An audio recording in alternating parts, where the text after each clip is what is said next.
আজকে করলাম অনেকগুলো আমের আচার। আর এই গরমে পেট ঠান্ডা রাখতে খাওয়া হলো বেলের শরবত। রাধে রাধে বন্ধুরা, কেমন আছো তোমরা সবাই? আশা করি ভীষণ ভালো আছো, আর আমরাও খুব ভালো আছি। তো সকাল থেকে ব্লগটা শুরু করছি। সকালবেলা বাইরে এসে আমি গাছগুলো দেখছিলাম, তো ভাবলাম তোমাদের সাথে একটু শেয়ার করি, তাই তোমাদেরকে একটু সাথে দেখাচ্ছি আমাদের সামনের যে গাছগুলো আছে, শাকসবজি বা ফুল বলো, সেই গাছগুলো তোমাদের সাথে একটু শেয়ার করলাম। আর এইদিকে দেখো কুমড়ো গাছগুলো কত বড় হয়ে গেছে, এখন কত ভালো লাগছে দেখতে।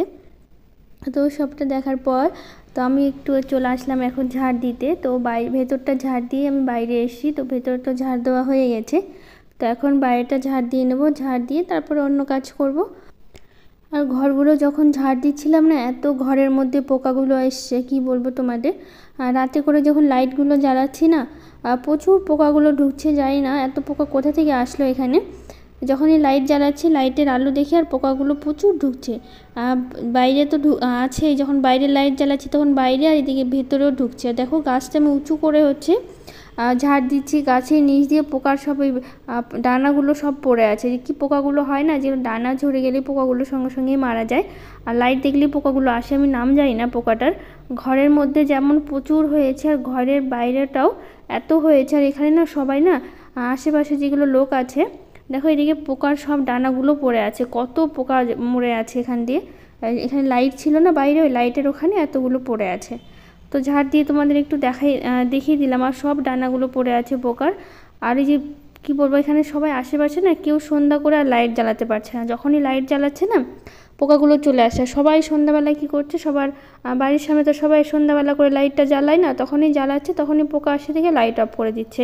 আর সেই জন্য বাধ্য হয়ে আমাদেরকে লাইট সন্ধ্যাবেলা করে অফ করে রাখতে হচ্ছে বাইরে। আর ভেতরে তো অফ করে রাখতে হচ্ছে, একটু জানলাটা খোলা থাকলে, ভেতরে লাইট থাকলে ওই লাইটের ইসেই চলে যাচ্ছে। তো কী আর করা যাবে এখন, পোকাগুলো এখন এতগুলো পোকা কোথা থেকে আসছে কে জানে। তো আজকে সকালবেলা খাওয়া দাওয়া না সেদ্ধ ভাত হবে। গরমের জন্য না ভালো লাগছিল না রান্না করতে। আর বাবানের পাপার শরীরটা একটু খারাপ, আজকে একটু জ্বর এসছে বললো। তো ওই বললো কি একটু সেদ্ধ ভাত করো, তরকারি কিছু এখন করো না, ইচ্ছা করছে না ওর খেতে। তো ভাবলাম ঠিক বলছে যখন, তো সেদ্ধ ভাতটা করি। তো আমি একবার স্নান করে পুজো দিয়ে তারপরে সেদ্ধ ভাতটা করলাম। তো আলু পটল সেদ্ধ, একটু ঢ্যাঁড়স সেদ্ধ দিয়েছি ঘি দিয়ে, এটা দিয়ে খাওয়া হবে এখন। আর বাবান তো রেডি হয়ে গেছে স্কুলের জন্য, ওই স্কুলে যাবে। তো সেই জন্য ও খাওয়া দাওয়া হয়ে গেল আমাদের। তো ওই খাইয়ে দাইয়ে তারপরে কি স্কুলে পাঠিয়ে তারপরে বাসনগুলো আমি ধুয়ে নিচ্ছি, যেগুলো বাসন হলো। এক সেদ্ধ ভাত খেতে গেলেই কতগুলো বাসন হয়ে গেল এইটুকুর জন্যই। তো সবগুলো বাসন ধুয়ে আজকে না আমের আচার করব। তো আমগুলো তো তোমাদের দেখিয়েছিলাম যে কেটে দেওয়ার সময় বা রোদে শুকানোর সময়, তো আমগুলো বেশ সুন্দর করে শুকিয়ে গেছে। তো ওগুলোরই এখন আচার দেওয়া হবে। তো আমি রান্নাঘরটা বেশ ভালো করে পরিষ্কার করে মুছে নিলাম, মুছে তারপরে শুরু করছি। তো যা যা মশলা লাগে আচারের জন্য, এই প্রথমে শুকনো লঙ্কা, তারপর এখন ধনিয়া আর জিরা ভেজে নিচ্ছি। আর দিব পাঁচফোড়ন দিব, একটু মৌরি, তারপর একটু কালো জিরে। তো এগুলো সবটা আমি ভেজে নিয়েছি, ভেজে তো মশলা করে নিয়েছি মিক্সিতে। যা যা মশলা, জিরা ধনিয়াটা একটু বেশি করে দিয়েছি। আমি না একটু ভাজা মশলা রাখবো বাড়িতে রান্নার জন্য, সেই জন্য। তো ছাদে আমগুলো সকালে একটু দেওয়া ছিল, তো ওখান থেকে আবার তুলে নিয়ে আসলাম।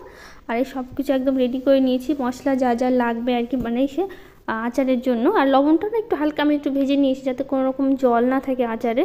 আর একটুকু জল পড়লে কিন্তু আচারগুলো একদমই নষ্ট হয়ে যায়। তো সেই জন্য একদমই যাতে কোনো রকম জল না যায়, সেই জন্য। আর লবণটা তো ভেজে নিয়েছি বললাম। আর এটা একটু চিনি আমি গুঁড়ো করে নিয়েছি।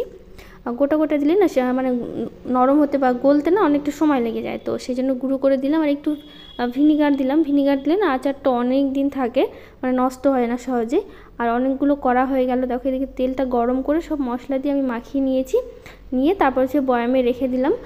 একদম 1 বছরের জন্য হয়ে যাবে আমার অনেকগুলো আচার। আর আচার বলতে তো আমি একাই খাই, বাবানের পাপা খায় না, বাবান তো খাই না আচার। আর বাকি যে মশলাটা আমি রেখেছিলাম বললাম, এই জিরে আর ধনিয়ার গুঁড়াটা বললাম ভাজা মশলা রান্নার জন্য, তো ওটা রেখে দিলাম। আর একটু করলাম এখন শরবত করব, বেলের শরবত। আর বাবানের বাবা তো বাবানকে দিতে গেছিলো, তো ওই দিতে গেলে আমি বললাম যে আমি যাচ্ছি, তো তোমার যখন শরীরটা একটু খারাপ আছে, তো বললো থাক আমি যাচ্ছি। তো আমাকে যেতে দিল না, ওই নিয়ে গেল বাবানকে। তো এখন স্কুল দিয়ে তো বাড়িতে আসলো গরমের মধ্যে, তো ভাবলাম বেলটা আছে, তো একটু শরবত করে দিই গরমের মধ্যে। আর শরীরটা অতটা ভালো নয়, বললাম তোমাদের একটু জ্বর এসছে, অতটাও না, মানে হালকা একটু গাটা গরম আছে। তো একটু শরবত করে দিলাম, বেলের শরবতটা দিয়ে তারপর আমি বাকি কাজগুলো করব। তো এই কাপড় চোপড়গুলো কালকে কেচেছিলাম, ওইগুলো আর গোছানো হয়নি, ছিল তো ভাবলাম আজকে গুছিয়ে নিই। তো এগুলো একটু গুছিয়ে নিচ্ছি, এগুলো কাপড় চাপড় গুছিয়ে বিছানা টিছানাগুলো একটু ঝেড়ে নেবো। আর সকাল করে না বাবার বাবা একটু দেরি করে ঘুম থেকে উঠেছে, তো ওই বিছানাটা গুছিয়েছে, তো সেই জন্য একটু মানে ভালো করে গুছাতে হবে আর কি। ও কোনো রকমের বালিশগুলো এক সাইডে রেখে উঠে গেছিলো, তো এদিকে কাজের জন্য আমি আর ঘরে আসতে পারিনি, আর বিছানাটা গোছাতে পারিনি। তো সেই জন্য এগুলো সব গুছিয়ে নেবো, যেখানকার জিনিস সেগুলো সব রেখে দেবো আর কি, কিছুটা আলমারিতে বা বাইরে রাখতে হবে।